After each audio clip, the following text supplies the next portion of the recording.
Hello guys, चलिए आज पढ़ते हैं अपनी कक्षा 10 की गणित।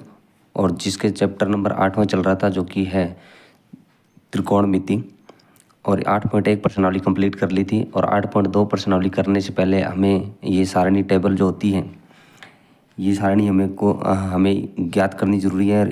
इनके मान अपने को पता होएगा तो 8.2 प्रश्नावली है वो बिल्कुल ईजिली हल हो जाएगी। ठीक है, चलिए इसको सारणी है वो इस सारणी को अपने समझते हैं, ये कैसे बनती है और क्या होता है इसमें।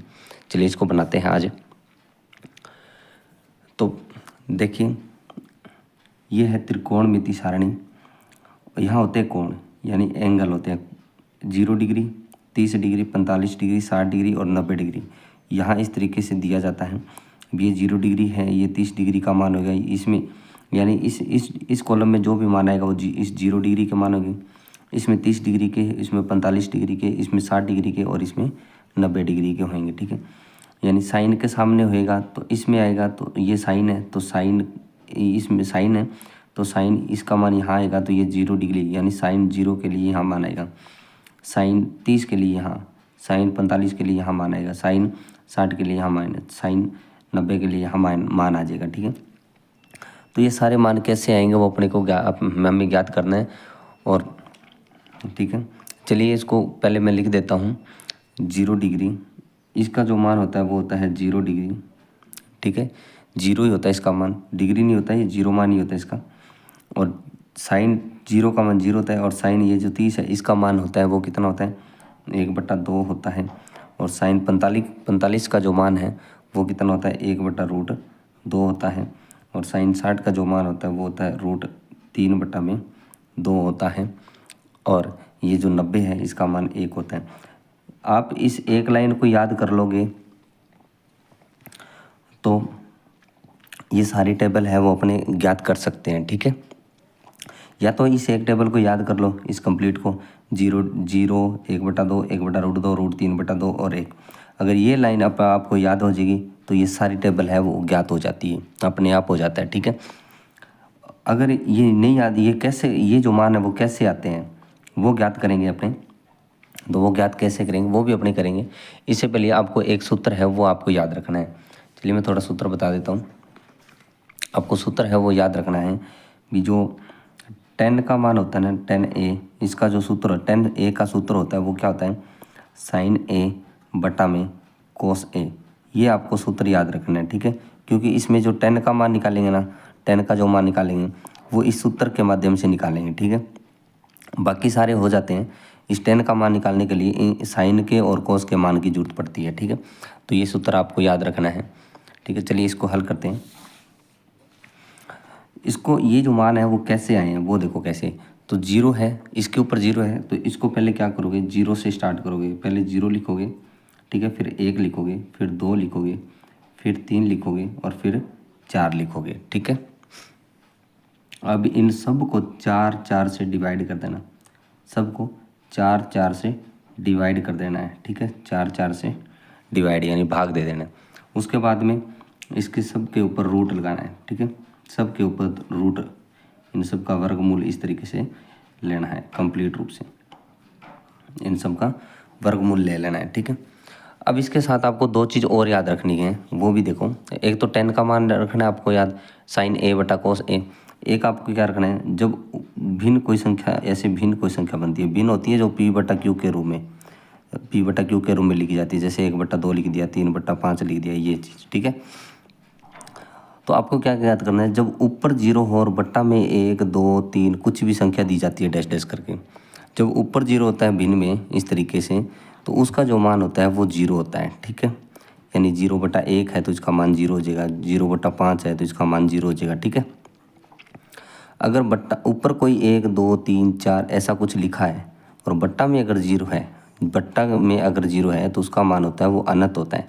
अनंत का ये चिन्ह होता है। ठीक है, अनंत, इसका मतलब होता है अनंत। तो आपको ये दो चीज़ आपको याद रखनी है, ऊपर 0 है तो मान 0 होएगा और बट्टा में अगर 0 है तो उसका मान अनंत होता है। ठीक है, जिसको अपने अपरिभाषित भी बोलते हैं। ठीक है, चलिए ये चीज़ आपको दो चीज़ याद और रखनी है। चलिए करते हैं। तो देखो इसका 0 है वो कैसे मान आता है, इधर देखते हैं ये मान कैसे आएगा। देखो यहाँ लिखा हुआ है 0 बट्टा में 4 और ये वर्गमूल है। तो इन दोनों का अलग अलग वर्गमूल करते हैं। 0 का वर्गमूल अलग कर दिया और 4 का वर्गमूल मैंने अलग कर दिया। तो 0 का वर्गमूल तो 0 हो गया और बट्टा में 4 है। 4 का वर्गमूल कितना होता है? 2 होता है। तो ये 0 ऊपर आ गया। 0 जैसे ऊपर आया तो हमें पता है कि इसका मान कितना होता है? 0 होता है। यानी बिन के ऊपर 0 आ गया तो ये मान 0 हो गया। तो यहाँ पे 0 मान आ गया। चलिए ये मान निकल गया। अब देखो इधर ये मान देखते हैं 1/2 कैसे बनता है। 1/√4 है इसका। देखो ये 1/√4 है। ये इस तरीके से लिखा हुआ है। तो इसको क्या कर सकते हैं? 1 का रूट अलग कर दिया और इस 4 का रूट भी अलग कर दिया। 1 का रूट 1 होता है। 4 का वर्गमूल जो कितना होता है? 2 होता है। तो ये 1/2 बन गया। ये देखो। अब देखो ये मान निकालते हैं इसका। तो ये कैसे निकलेगा? ये 2/4 है। इसका पूरे का वर्ग है। तो अलग अलग वर्गमूल करते हैं भी। इसका चलते करते हैं। इसको देखो 2 से काट दिया 1 और इसको 2 से काट दिया तो 2। तो अंदर क्या बचा? वर्गमूल में 1 और बट्टा में 2। ठीक है। तो इधर देखो उस ऊपर वाले का अलग कर दो। 1 का वर्ग अलग कर दिया, 2 का वर्ग अलग कर दो। 1 का वर्ग तो 1 होता है और इसका रूट बनता नहीं है। तो इसलिए 1/√2 हो गया। ये देखो इसका मान 1/√2 आ गया। इसके बाद में आगे वाला देखो ये जो मान है कैसे आता है? ये 3 और बट्टा में 4 है। ठीक है। तो अलग अलग कर देते हैं। √3 का अलग कर दिया और √4 का अलग कर दिया। √3 का कोई वर्गमूल खुलता नहीं है क्योंकि वो पॉइंट ऑफ मान बनता है। तो ये √3 हो गया और 4 का वर्गमूल कितना होता है? 2 होता है। तो ये √3/2 हो गया। ठीक है। अब देखो ये 4/4 है और इसका वर्गमूल है 4 में 4 का भाग लगाओगे तो 1 बनेगा। इसका पूरी का रूट है। 1 का वर्गमूल कितना होता है? 1 ही तो होता है। ठीक है। तो इसी प्रकार इसका मान 1 आ गया। अब देखो इनको क्या करना है। अब देखो साइन के मान आ गए। साइन का 0 का मान 0 है। 30 डिग्री का 1/2 है। 45 का 1/√2 है। 60 का √3/2 है। 90 का 1 हो गया। अब कोस का मान निकालते हैं तो इधर से लिखना शुरू करेंगे। तो इधर 1 है तो यहाँ 1 लिख दो। इधर से लिखोगे ऐसे लिखते जाओ। कोस का मान निकालोगे तो साइन का मान है वो इधर से लिखो और ऐसे लिखते जाओ। तो इधर 1 था लास्ट में तो इधर 1 लिख दो। ये मान इसके बाद में देखो √3/2 है तो यहाँ लिखो √3/2। यहाँ देखो इधर चल रहे हैं तो यहाँ 1/√2 और इधर चल रहे हैं तो ये 1/√2 बन गया। अब ये देखो इधर आएगा तो 1/2, इधर 0 है तो ये 0 हो गया। ठीक है। यानी साइन का मान निकालना जरूरी है। उसके बाद में कोस का तो साइन का जो है इधर से उल्टा ही लिखना है ऐसे। ठीक है। टेन का मान निकालने के लिए मैंने एक सूत्र बता दिया। उस सूत्र से अपने इसके मान है वो लिखते होते हैं। ठीक है। चलिए देखते हैं। इस टेन का मैंने एक सूत्र बताया। क्या बताया? इसका जो सूत्र होता है वो होता है sin A बटा में कोस A। ऐसे ही होता है। तो इस टेन का मान निकालोगे तो साइन के मान और बटा में कोस के मान आएंगे। यानी इसका मान निकालोगे तो साइन का मान यहाँ देखो 0 है तो 0 रख दो। बटा में कोस का मान चाहिए तो यहाँ बटा में कोस देखो 1 है। क्योंकि यहाँ मान चाहिए ना तो इन दोनों के साथ रिलेशन। यहाँ मान बनाना टेन का तो यहाँ पे इन दोनों का रिलेशन। इसका मान यहाँ पे इन दोनों का, इसका मान इन दोनों का। ठीक है। इस तरीके से तो साइन का मान तो 0 है ये देखो, और बटा में कोस है तो कोस का मान 1 है। ये 1 लिख दो। अब देखो ऊपर 0 है तो इसका मतलब क्या हो गया? इसका मान कितना होगा? 0 होगा। तो टेन का इसका मान 0 का 0 डिग्री है। यानी टेन 0 डिग्री का मान कितना आ गया? 0 बन गया। अब इसका देखो यहाँ पे बनाते हैं इसका टेन का। तो टेन का सूत्र तो आपको पता है साइन बटा कोस होता है। तो साइन बटा कोस का मतलब क्या हो गया? 1/2 साइन का मान हो गया ये, और बटा लगाओ तो ये √3/2 हो गया। ठीक है। ये 2 से 2 कट गया, बच गया क्या? ऊपर तो 1 बचा और बटा में √3 बचा। तो इसका मान कितना आ गया? 1/√3। तो ये इधर बन गया 1/√3। चलिए इसको हल करते हैं। साइन का मान कितना है? 1/√2 बटा इसका भी मान कितना है? 1/√2। जब सेम संख्या से सेम संख्या को भाग लग रहा है पूरी को तो उसका मान कितना आता है? 1 ही तो आता है। तो इसका मान कितना हो जाएगा? 1। यानी 10 जो 45 है उसका मान कितना आएगा? 1 आएगा। ठीक है। इसी प्रकार देखो ये देखो इधर तो √3/2 हो गया। ये √3/2 हो गया। बट्टा में 1/2, बट्टा में 1/2। ठीक है। ये 2 से 2 कट जाएगा। इधर देखो ये ऊपर तो बच गया √3 और बट्टा में क्या बच गया? 1। तो बट्टा में 1 लगाओ और चिन्ह लगाओ, कोई फ़र्क नहीं पड़ता। ठीक है। क्योंकि अपने आप वो बट्टा में 1 होता है, वो लिखना बढ़िया नहीं लगता इसलिए लिखते नहीं है। अगर बट्टा में 0 होता तो फिर वो मान अनंत बन जाता है, लेकिन 1 होता है लेकिन उसको लिखते नहीं होते। तो मान क्या आ जाएगा? इसका √3 आ जाएगा। ठीक है। इसी प्रकार देखो इसका ये 1 है बट्टा में 0, 1 हो गया बट्टा में 0 हो जाएगा।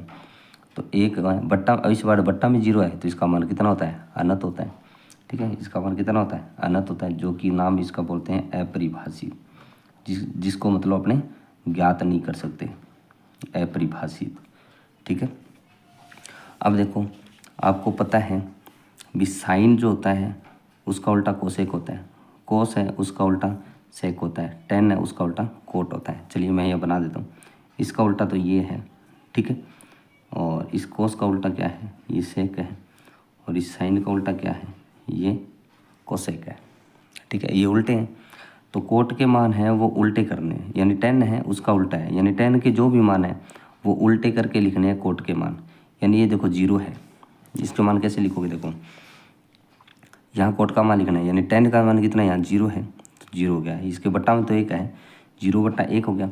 अब इसको पलटोगे तो ये 1/0 बनेगा, और जैसे 1/0 बनेगा, जैसे 1/0 बना तो बट्टा में 0 आ गया, इसका मतलब इसका मान कितना हो जाएगा, अनंत हो जाएगा। तो यहाँ इसका मान, इसको जैसे पलटोगे पलटते क्या बन जाएगा, ये जैसे पलटोगे पलटते ये अनंत बनेगा। ठीक है, अनंत का मतलब अपरिभाषित हो गया। ठीक है, अपरिभाषित। आगे वाला मान देखो, अब देखो इसको पलटो, 1/√3 है, तो इसको जब पलटोगे तो ये √3/1 बनेगा, तो इसको √3 सीधा सीधा लिख दो। एक को कैसे पलटो, वो एक का एक ही रहता है। अब देखो ये √3/1 है, अब ये √3/1 है, तो इसको पलटोगे तो 1/√3 बन जाएगा, तो ये इसका मान कितना आ जाएगा, 1/√3। ठीक है। अब देखो ये अनंत है, अनंत कैसे बना, 1/0 ऐसे बनता है, 1/0 होता है तब अनंत बनता है ये। तो इसको पलटो तो ये 0/1 बनेगा, 0/1 बन गया, इसका मतलब ये ऊपर 0 आ गया, ऊपर 0 आ गया, इसका मतलब मान कितना होगा, 0 होगा इसका, तो ये मान 0 हो गया। ठीक है। इसी प्रकार आगे वाला देखो, कोस का उल्टा देखो, कोस का उल्टा सेक होता है, यानी कोस के मान है वो उल्टे करके यहाँ लिखने हैं। तो कोस का मान 1 है, 1 को उल्टा करोगे तो भी 1 रहेगा, इसको पलटोगे तो √3/2 है, तो इसको पलटोगे तो 2/√3 बनेगा, यानी ये 2/√3 बन जाएगा। इसको पलटोगे तो 1/√2 है, तो इसको पलटोगे तो ये √2/1 बनेगा। अब बट्टा में 1 लगाओ और चिन्ह लगाओ, बात एक की कोई दिक्कत नहीं है। 1/2 है, इसको पलटो तो ये 2 बन जाएगा, और बट्टा में 1 आ जाएगा, 2 1 बट्टा में लगाना कोई ज़रूरी नहीं है। अब 0 है वो कैसे बना है 0, अब ये 0 है, ये बना है 0/1 है, इसको पलटोगे तो ये 1/0 बनेगा, जैसे बट्टा में 0 आया इसका मतलब ये अनंत हो गया, तो इसको पलटोगे तो ये क्या बनेगा, अनंत बनेगा, जो कि अपरिभाषित है। ठीक है। इसी प्रकार साइन के मान है, साइन का मान होता है वो कोसेक उल्टा होता है, तो साइन के जो भी मान है उसको पलट के यहाँ लिख देंगे, कोसेक का मान आ जाएगा। अब 0 है, इसको पलटोगे, देखो 0 है, 0 कैसे बनता है, ऊपर 0/1 होता है, जब इसको पलटोगे तो 1/0 बनेगा, जैसे बट्टा में 0 आया अपने को पता चल गया अब ये अनंत हो गया, तो ये जो मान आएगा वो कितना आएगा, अनंत आ जाएगा। यानी इसको, इसका जो मान है साइन का उल्टा होता है कोसेक, तो ये 0 पलट दिया तो अनंत बन गया। अब 1/2 है, इसको पलटोगे तो ये 2 बन जाएगा, ये 1/√2 है, इसको पलटोगे तो √2 बनेगा। इसको देखो √3/2 है, तो इसको पलटोगे तो 2/√3 बनेगा, 1 को पलटोगे तो 1 बन जाएगा। ये अपनी टेबल कंप्लीट रूप से तैयार हो गई। इस वीडियो को एक बार और देख लेना, आपको ये टेबल अच्छे से समझ आ जाएगी। ठीक है। वीडियो कैसा लगा है आपको ज़रूर बताना है कमेंट बॉक्स में, और ज़्यादा से ज़्यादा आप शेयर करें, सब्सक्राइबर करें, और जितने भी आपके साथी हैं उनको शेयर ज़रूर करें। धन्यवाद।